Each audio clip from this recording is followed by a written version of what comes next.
السلام علیکم ناظرین، کیسے ہیں آپ؟ آج ہم آپ کے پاس حاضر ہیں ایک نئی پوڈ کاسٹ کے ساتھ۔ آج ہم نے اپنے جو ہے لاسٹ ٹائم کی طرح ہم لوگ آگے اپنی کنٹینیو کریں گے پوڈ کاسٹ کو۔ لاسٹ ٹائم ہم نے اپنا کچن گارڈن کے ساتھ جو ہے اپنی مٹی کے متعلق جو ہے بات چیت کی تھی۔ آج بھی ہم لوگ اسی کے متعلق کچھ سوالات میرے پاس آئے ہیں کچھ دوست احباب کے، آج ہم انہیں کو کنٹینیو کریں گے۔ تو آج ہمارے ساتھ پھر موجود ہیں ندیم بھائی اپنا کچن گارڈن کی طرف سے۔ السلام علیکم ندیم بھائی، کیسے ہیں آپ؟ جی وعلیکم السلام، الحمدللہ میں ٹھیک ہوں، اللہ کا شکر ہے۔ اور میں آپ کا شکر گزار ہوں کہ آپ نے مجھے پھر سے اپنے پروگرام میں دعوت دی۔ آج مجھے لگتا ہے کہ آج ہم پھر کچھ بہترین معلوماتی ڈسکشن کرنے والے ہیں جو ہمارے ویورز کے بہت کام آئیں گی۔ انشاءاللہ آپ ہمارے ساتھ جڑے رہیں، ہماری ویڈیو کو دیکھیں، انشاءاللہ معلوماتی باتیں آپ کو ملتی رہیں گی۔ تو جی ناظرین، ہمارے پاس جو پہلا سوال آج موجود ہے وہ ہے علی بھائی کی طرف سے۔ تو علی بھائی ہم سے پوچھ رہے ہیں کہ ندیم بھائی ہمیں یہ بتائیں کہ اچھی مٹی ہوتی کیا ہے اور ہم اس کو پہچان کیسے سکتے ہیں، اور یہ ہمارے پودوں کے لیے کتنی فائدے مند ہے؟ جی ٹھیک، جی منیب، اچھی مٹی جو ہوتی ہے نا، اس کی جو سب سے بہترین نشانی ہوتی ہے، اچھی مٹی وہ ہوتی ہے جو نرم ہو، بربری ہو، اس کو ہم ہاتھ میں پکڑیں تو وہ ایک اپنا اچھا سافٹ اپنا پن آپ کو محسوس ہوگا۔ اور اگر اس میں آپ کو کیچوے نظر آئیں مٹی میں، تو یہ اس بات کی علامت ہے کہ آپ کی مٹی بہت اچھی بنی ہوئی ہے، کہ اس میں کیچوے اس کو مزید نرم بھی کرتے ہیں۔ اور پودوں کے لیے ضروری کیوں ہے؟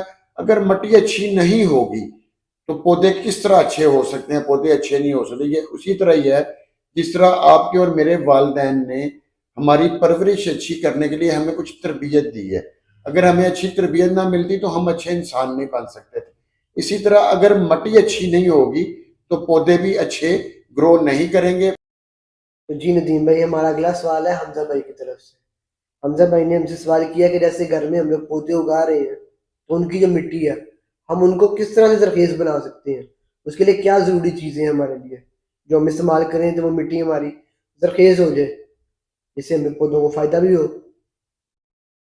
جی تو منیب، مٹی کو زرخیز کرنے کے لیے سب سے زیادہ جو ضروری چیز ہوتی ہے نا، وہ ہوتے ہیں نامیاتی مادے، جن کو ہم کمپوسٹ کہتے ہیں۔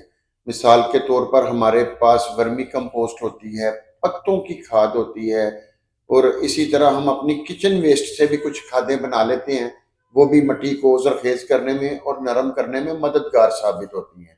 لیکن اگر ہمارے پاس مٹی کچھ بھاری یا سخت محسوس ہو تو بعض صورتوں میں ہم اس کے اندر کوکو بیٹ بھی مکس کرتے ہیں۔ لیکن یہ بات یاد رکھیے گا کہ کوکو بیٹ صرف مٹی کو نرم کرے گی، پانی کو اپنے اندر جذب کر کے آپ کی مٹی کو دیر تک نم رکھنے میں مددگار ہوگی، لیکن یہ کوئی زرخیزی پیدا نہیں کرتی مٹی میں۔ لیکن ہاں یہ ضرور ہے کہ آپ کے پودوں کی جڑوں کو چلنے میں مددگار ثابت ہوتی ہے۔ تو اس کے لیے اگر ہم ایک اچھی اور زرخیز مٹی بنانے جائیں تو ہمیں چاہیے کہ ہم نہ 3 حصے 4 حصے اگر مٹی بنانی ہے تو اس میں سے ہم 2 حصے مٹی کے لیں گے، تقریباً 1.5 حصہ ہم اس میں ورمی کمپوسٹ کا لیں گے، اور آدھا حصہ یعنی کہ 1/4 ہم اس میں کوکو پیٹ یا ریت کوئی بھی چیز مکس کر لیں گے۔ مثال کے طور پہ میں نے پچھلے پروگرام میں کسی جگہ پہ بتایا تھا مٹی کا کمبینیشن بنا کے، وہ میرے پاس ویڈیو پڑی ہوئی ہے، وہ ہم ساتھ لگا دیں گے۔ ناظرین پہلے آپ اس ویڈیو کو دیکھ لیں، آپ کو مٹی کی کمپوزیشن جو ہے وہ سمجھ آ جائے گی۔ یہ دیکھیں جی، ایک اچھی مٹی کو تیار کرنے کے لیے آپ کے پاس اس طرح کمبینیشن بننا ہے۔ تقریباً 2 حصے مٹی ہے، یہ دھل مٹی ہے، 1 حصے 1.5 حصہ یہ کوکو بیٹ ہے، ابھی خشک ہے، اس کو گیلا کر لوں گا، اور یہ 1 حصہ ورمی کمپوسٹ ہے۔ اور دوسرا یہ ہے منیب کہ جب ہم مٹی کو ہاتھ میں پکڑیں نا، تو اچھی مٹی کی نشانی یہ ہوتی ہے کہ اگر آپ نے اس کو ہاتھ میں پکڑ کے اس طرح دبایا ہے تو وہ سخت بھی نہیں ہے، اس کو آپ نے ہاتھ کو کھولا ہے اور وہ بکھر گئی ہے، تو وہ بڑی اچھی اور صحت مند مٹی ہے۔ صحت مند تو آپ نے اس کو کرنا ہے اپنی کمپوسٹنگ کے ساتھ، کہ آپ نے اس میں کون سی کمپوسٹ ڈالنی ہے۔ لیکن اگر مٹی سخت ہوگی، بربری اور نرم نہیں ہوگی، تو وہ اچھی مٹی نہیں ہے۔ میرا خیال ہے کہ یہ علی بھائی کو اب سمجھ آ گئی ہوگی کہ جو ان کا سوال تھا اس کے مطابق میں نے ان کو بتا دیا۔ تو ندیم بھائی اب ہم چلتے ہیں اپنے آخری سوال کی طرف آج کے۔ ہمارا آخری سوال سب سے اہم سوال ہے کہ عام طور پہ لوگ کیا ایسی غلطی کرتے ہیں جس کی وجہ سے ان کی مٹی جو ہے وہ نشو و نما والی نہیں رہتی، وہ اتنی زرخیز نہیں ہوتی جتنی اس کو ہونا چاہیے۔ منیب، اصل میں ہوتا یہ ہے کہ مٹی بناتے ہوئے جو سب سے زبردست قسم کی غلطی انسان کرتے ہیں نا، جس سے مٹی کی زرخیزی خراب ہو جاتی ہے، وہ مٹی کو آپ سمجھ لیں کہ آپ ضائع کر دیتے ہیں ایک طرح سے، وہ یہ ہوتا ہے کہ مٹی کا پی ایچ لیول خراب ہو جاتا ہے اوور کمپوسٹنگ کی وجہ سے۔ لوگ نئے نئے جو ابھی شروع کرتے ہیں نا، وہ سمجھتے ہیں کہ کھاد زیادہ ڈالنے سے مٹی زیادہ زرخیز ہو جائے گی، لیکن نہیں۔ جب ہم اس کو اوور کمپوسٹ کر دیتے ہیں، کھادیں زیادہ ڈال دیتے ہیں یا جلدی جلدی ڈالنے لگ جاتے ہیں، تو اس سے ہمارے پودے جلنا شروع ہو جاتے ہیں۔ یہ بالکل اسی طرح ہی ہے کہ جس طرح ہم یہ سوچیں کہ ایک چھوٹا بچہ جو ابھی تقریباً 6 ماہ کا یا 5 ماہ کا ہے، تو ہم اس کو کہیں کہ یار یہ سری پائے کھائے گا تو جلدی بڑا ہو جائے گا، نہیں۔ اس کو جس چیز کی ضرورت ہے، جتنی کیپیسٹی کی ضرورت ہے، اس کو اتنی کیپیسٹی ہی چاہیے۔ اوور کمپوسٹنگ سے پودے کے ساتھ بھی یہی ہوتا ہے، پودا بھی چھوٹے سائز میں ہوتا ہے لیکن اس کو زیادہ کھاد کی وجہ سے وہ جل جاتا ہے، پھر اس کی نشو و نما صحیح نہیں ہوتی۔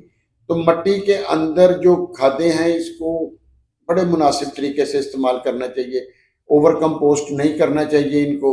اور اگر آپ کھاد کوئی ڈال رہے ہیں، نامیاتی کھادیں ڈال رہے ہیں، تو اس کا دورانیہ کم از کم 15 سے 20 دن کا ہونا چاہیے کہ اگر ایک کھاد آپ نے آج مٹی میں ڈالی ہے تو 15 سے 20 دن کے بعد آپ نے دوسری کھاد ڈالنی ہے۔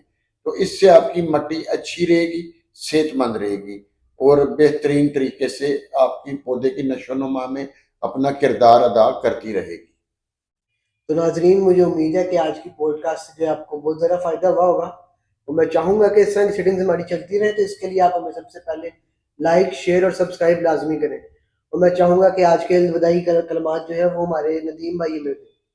جی جی، ضرور ضرور۔ ناظرین، آپ ہمارے ساتھ جڑے رہیں، یہ ہمارے پوڈ کاسٹ کو، ہماری ویڈیوز کو آپ لائک کرتے رہیں، کمنٹ کرتے رہیں، شیئر کرتے رہیں۔ آپ کی محبت ہمیں مزید کام کرنے کا حوصلہ دیتی ہے۔ تو ویڈیو کا اختتام کرتے ہیں اس دعا کے ساتھ کہ آپ ہنستے رہیں، خوش رہیں، اللہ پاک آپ کو اس طرح مسکراتا رکھے جس طرح پودے سرسبز ہوتے ہیں، تو آپ کی زندگیوں میں بھی پودوں کی طرح بہار رہے۔ آمین یا رب العالمین۔ Be happy. اللہ حافظ۔